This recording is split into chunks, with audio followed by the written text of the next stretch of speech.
The following is a presentation of TFNN.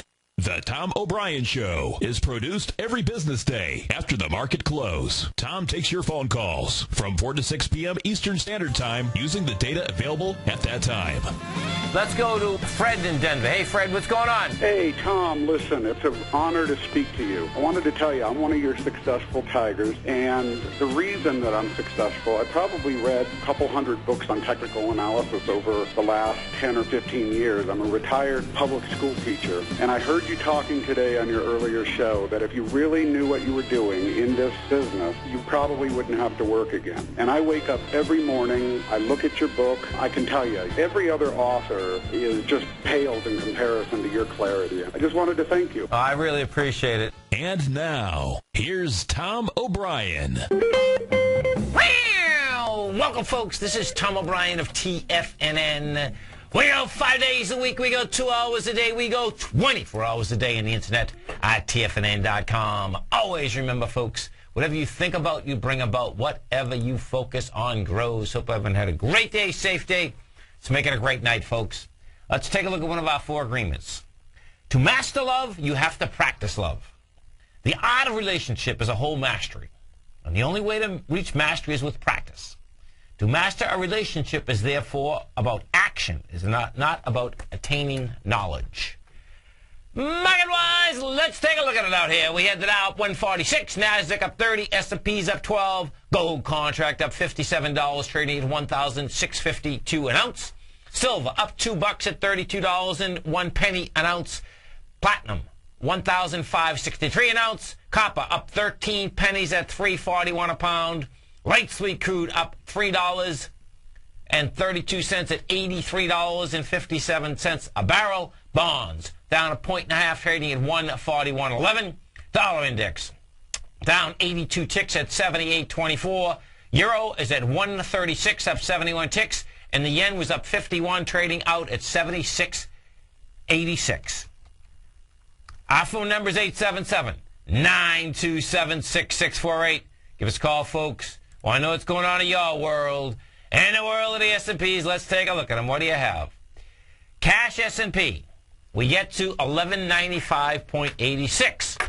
What does that do? Well, bottom line, folks, it gets into the low of the September 19th level there, which was 1188. Can't handle the price. What is it coming in on? 1.1 billion. What are we going into? You go right back over to August 5th. It's 1.1 versus 2.5. What does that set up? That sets up. It's a trader's paradise, folks. This is just amazing, actually. It sets up. We're going back to 1114, and we'll see what we can do down there. Bottom line, they brought them in, took them deep, and took them deep fast. That's your S&P. Dow Industrials. Same setup in the Dow Industrials. What we did with the Dow is this.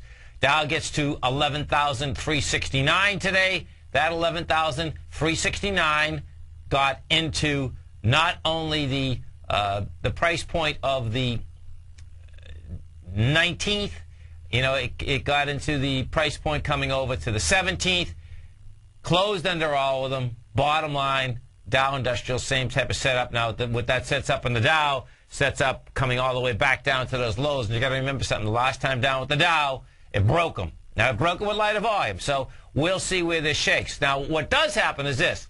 When you only go up for 2 days and you're coming right back down, it is absolutely going to be, it's going to be hard to break these lows again. But it's just amazing that the price spreads that we're dealing with. Big, big price spreads. Now, Nasdaq. Nasdaq was the one that was talking and squawking out here in a huge way, too. And this is where it's a big heads up, and this is why, folks. See, the Nasdaq on the last time up, September 20th, got to a higher high, didn't have the juice, but got to a higher high price-wise. Came down to 24.20. Now, as it came down to 24.20, that was actually a third higher low, which is decent. Well, Nasdaq is squawking and walking out here saying, hey, you know what? I don't have any juice. I can't get going. Big problems. Nasdaq today got to a price point of 25.32. What the 25.32 did, 25.90 rather, the 25.90, folks, got right into the highs the lows of the high bar. And we did 2 billion shares. That 2 billion shares, folks, going against the 2592 area. And this is the mind blower here. Where I'm going with that is the August 5th time frame, and you're talking about 2 billion shares versus 4 billion. Problematic in a big way. Came right up to the supply line. They unloaded at that supply line. Nasdaq Composite now wants to make a run for the 2455 area. Let's go through we'll go to the SPY next. You take a look at the SPY. What the SPY did, you can see the correlation pretty clearly here if you're watching Tiger TV with the volumes right underneath it. SPY today got up to a price point of 119.56. You had 284 million shares. That was going against 500 million shares and going against 700 million. So the correlation is 284 going against 702. That's pretty intense, folks. The Qs. We take a look at the 3 Qs. What you have with the 3 Qs is that we did 79 million shares going against 133 million shares, 151. You go to the small caps, the IWM. What we have inside the IWM. Ooh, that's a mess. Ooh, this is interesting. Small caps are a real mess. Okay, so small caps. Small caps get to IWM to 69.39 today. Going against 159 million shares, we did 89 million. Going against 170. This is big problems for small caps. Okay, the small caps, this is absolutely amazing. The small caps right now very well could bust out this bottom. And this is what you have. When we came down the 22nd, we came down 159 million going into 207 million. So you're still 25% light on the way down. What you do have, however, is that there was a big expansion with volume as it came down to those levels. So the small cap's going to be a huge heads up. Nasdaq's going to be next. Okay, now let's go over where. We're going to go over and look at the good old U.S. dollar, folks. Dollar out here today. Well, actually, let's look at the euro first. Since the euro, euro currency, all day long they're out there saying that Greece is going to be all right. And folks, if this is such, the whole thing is such a gaffe, it's a mind blower. Meaning that Greece is done. Period. Lock, stock, and barrel. Anyway, euro currency today goes to 136.69. Closed out at 135.83. It's not even close about getting inside the range. The range, by the way, folks, for the euro is 139.70. Our dollar index, what we did with the dollar index out here, she pulls back with 31,000 contracts. You can see what the dollar is doing is this. The dollar is setting up the next ABC structure on the way up. The dollar came back with 31,000 contracts. It's going into 44,000 contracts. And this ABC structure, folks, is a monster. The A point on this is 74, ballparking it. 79.60 is the B structure, which is $5. And, it can even come back a little bit lower. It can get out to 76.53. And what you still get is that you still get a ABC structure bringing us to the 84, 85 area. So bottom line is that dollar is basically going to the moon. It's go along America, and the slave labor from China and the whole rest of it, good luck to them. Because the bottom line, folks, is that, the amazing thing actually is that what you're going to have is that, the Hong Kong dollar is pegged to the U.S. dollar. And so what does get pretty neat, actually, is that the Ackerman trade, if he closes it out, won't be that bad. But it depends on how. I think the options are out there for 18 months. And what he's betting on that the yuan will go with the Hong Kong dollar.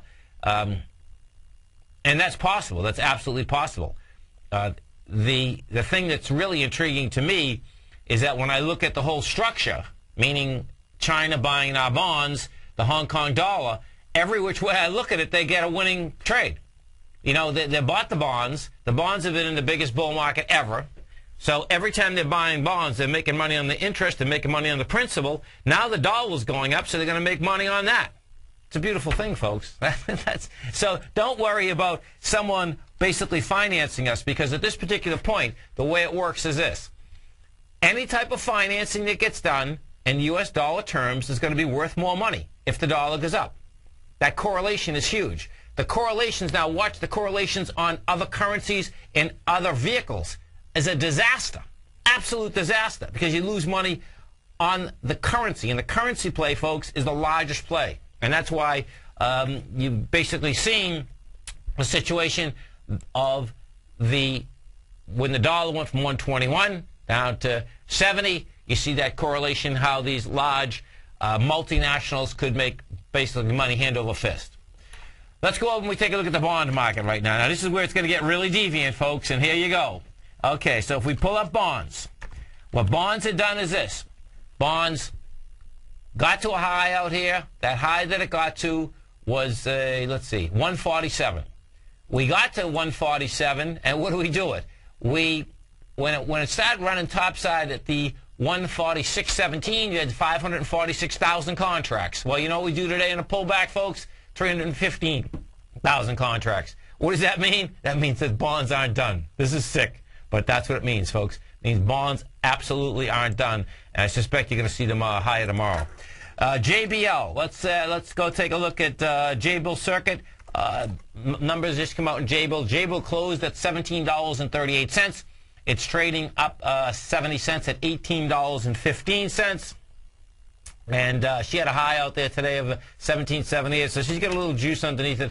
Now, this is the largest contractor in the world, folks. Jabil, the revenue, let's see, first quarter revenue. There she is, okay. Okay, so their estimate was 61 cents. They plan on making 62 to 70 cents, so that's a good number there. That's the bottom line. Top line revenue is not that much more. The estimate was 4.41 billion. They're coming in at 4.3 to 4.5. Bottom line, they are pushing it up $18.13. Let's see where she runs at 18.13. 18th, the high out here today was 17.78, and you can see it's amazing. So she was pushing into the swing point. She was pushing into the swing point with volume, and she's going to be up at that 18 area. PAYX. Let's see what's now. This is a good one. This is Paychex. Paychex closed at 27.69. That is trading out here at 27.25. So she's up 75 cents. Numbers on Paychex go like this. This is a big one too. Paychex. Okay, so their revenue is $563 million. They made 41 cents to the bottom line. The estimate was 38 cents. They made 41. Now, the reason that Paychex is important, folks, is because they basically, that's all about jobs, all about payroll. In fact, I've used Paychex for almost 14 years now, and they're great. But the bottom line is that is all about companies. And, you know, if they're making more money, that means more companies basically, well, it doesn't mean that more companies are hiring more people, but most of the time that's what it would mean. We're going to be right back, folks.